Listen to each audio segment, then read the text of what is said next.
Pepatah Melayu ada mengatakan, biar mati anak, jangan mati adat. Ia menggambarkan dalam sesetengah situasi adat mendahului kepentingan lain dalam hidup. Dalam pelbagai etnik, adat masih diamalkan terutamanya dalam majlis perkahwinan. Perkahwinan adalah suatu ibadah bagi setiap umat manusia di alam sejagat ini. Sejak dari mula wujudnya umat manusia hinggalah ke hari ini dan seterusnya. Selagi umat manusia kekal di alam sejagat ini, perkahwinan sesuatu suku kaum itu ada adat istiadatnya yang tersendiri dan telah diamalkan sejak zaman berzaman.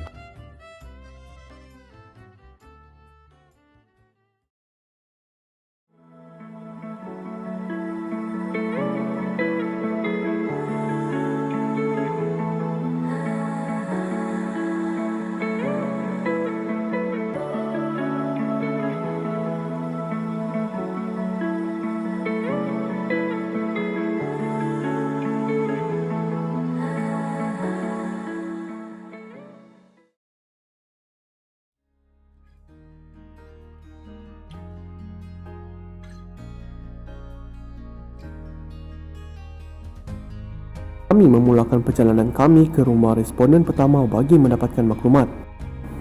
Sepanjang perjalanan kami, banyak halangan dan cabaran kami hadapi untuk sampai ke rumah responden. Perjalanan kami diiringi oleh seorang warga kampung untuk membimbing kami ke rumah tersebut. Laluan perjalanan ke rumah responden perlu melalui hutan dan sungai kerana rumah responden berada di seberang sungai.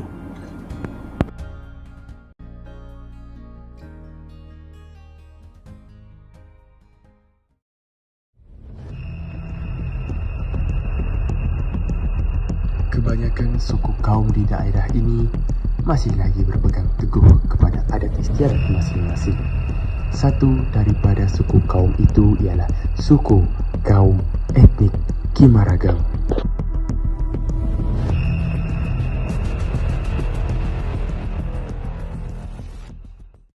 Kalau bertunang, kalau berkawin itu memang ada istiadat dia. Tetapi ada beberapa perbezaannya. Suku ini lain dia punya adat istiadat atau dia punya cara-cara. Suku ini lain. Kalau yang suku Melayu berpantun dulu. Ada juga berpantun. Waktu merisik, waktu bertunang, waktu berkawin pun berpantun. Buka pintu pun berpantun. Itu Melayu punya. Melayu. Kalau di sini Melayu Bajau lah, Bajau sama juga di Sabah ini. Jadi yang kita khusus sekarang ini ialah adat istiadat perkawinan suku kaum Kimaragang.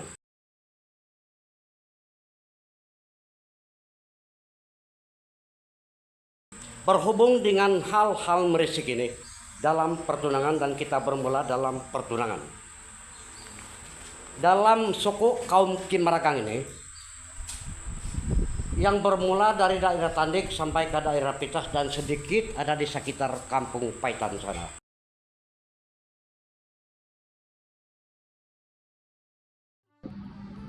Lazimnya suku kaum ini akan memperjodohkan anak-anak mereka apabila mereka merasa ia telah cukup dewasa dan patut untuk mendirikan rumah tangga.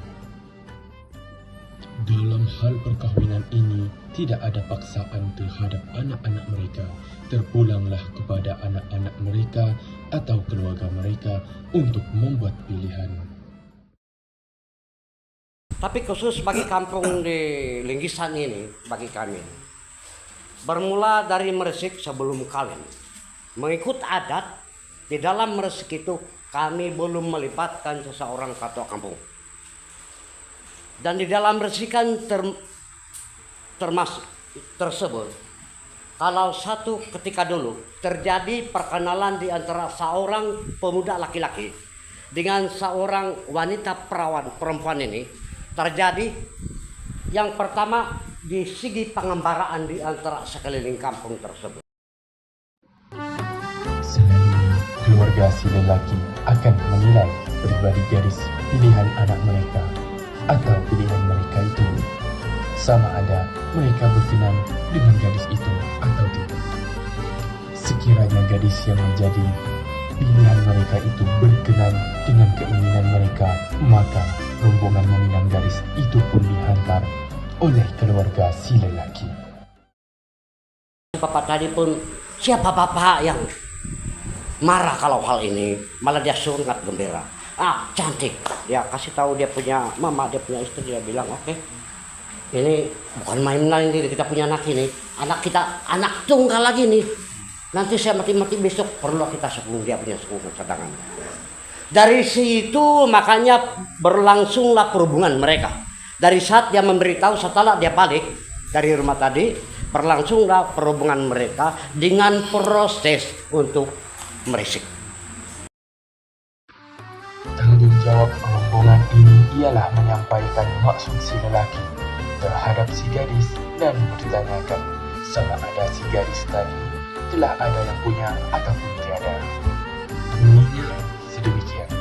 Sekiranya anak ayam kamu seekor di luar sana belum ada yang membelinya, maka tujuan kami ini sebenarnya ingin membeli anak ayam tersebut, serta mendapatkan persetujuan dari keluarga si gadis berkenaan dengan peminangan mereka itu.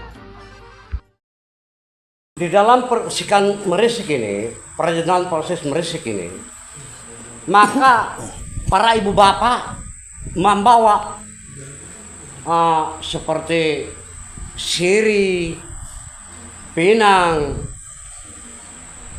Ketika itu belum ada isap rokok, adapun memakai golongan daun kayu, menadah kirai ketika itu. Sigup kirai lah, sigup kirai. Sigup kirai. Berarti sigup kirai juga lah. Kalau ada yang daging lagi, dia tidak akan kira daging apa, dia bawa lagi. Barang lauk pauk lah, lauk pauk. Kalau ada sayur-sayurnya untuk pucuk ubi kayu kah, apa saja umbut-umbut apa, dia bawa lagi. Tambah ini tadi. Untuk tujuan apa? Untuk menawan hati keluarga si bapak perempuan ini. Setelah mendapat kata putus dari keluarga si gadis, maka rombongan itu akan balik semula ke rumah keluarga si lelaki dan menyampaikan keputusan yang mereka capai. Sekiranya si gadis dan keluarganya berkenan dengan lelaki yang meminang itu, maka penghantaran tanda tunang pun dibuat seminggu selepas peminangan dibuat. Barang yang dijadikan hantaran tanda tunang selalunya kirai, tembakau, pakaian si gadis, sirih, pinang, kapur, dan lain-lainnya. Mengontik, nggak tahu dalam kata bahasa Malaysia itu seekor burung yang paling ditakuti. Tanggapan orang Kimberley satu ketika dulu, kalau dia berbunyi di tengah-tengah perjalanan, bukan saja berpatah balik, boleh mematikan berkenan. Ini tanggapan kami dulu. Memang undang-undang tidak boleh. Memang tidak boleh.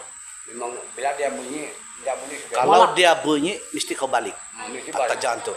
Iya. Ya, itulah sebab di situ perjalanan ada proses membawa ini seorang dukun yang kami panggil namanya Bebolian. Ini perempuan ini, Bebolian dengan tutua tadi. Ini menguntik kalau dia berbunyi satu kali, tidak bunyi-bunyi lagi selama berminit-minit, paling lama 3 menit atau 5 menit, mereka berpatah balik.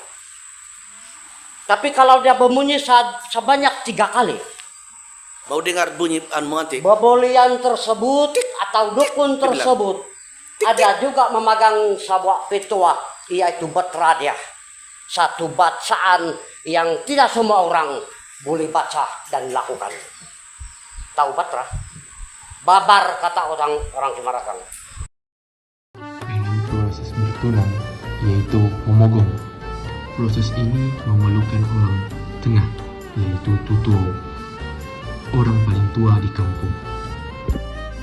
Semasa proses ke rumah perempuan harus berjaga dengan petanda burung yang dipanggil kadaan atau kadaaton, seperti pokok jatuh, tanah runtuh, tiupan angin, terjumpa kijang, dan terjumpa burung mengontik. Kiranya berbunyi sekali, maka si lelaki harus membatalkan perjalanan ke rumah si perempuan.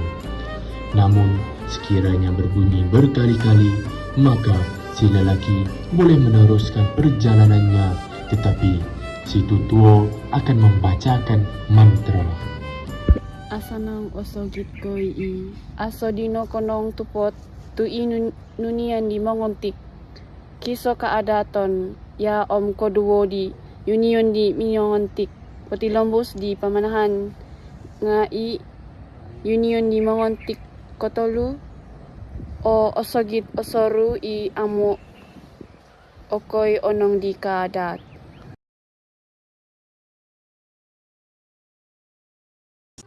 Apabila tiba masa perkahwinan, pihak pengantin lelaki akan pergi ke rumah pengantin perempuan. Dalam upacara persandingan itu, seorang yang dipanggil Bobolian dikehendaki merenjiskan air dan memadamkan bara api di atas kepala kedua pengantin. Pihak perempuan akan dikelilingi oleh gadis dara. Semasa proses ini juga, upacara yang dijalankan yaitu proses milang atau proses bersulang, makan, di mana posisi mereka saling berhadapan. Selepas upacara ini dijalankan, kedua pengantin ini dikehendaki makan bersama-sama, yaitu bersuap-suap nasi serta berganti minuman tapai.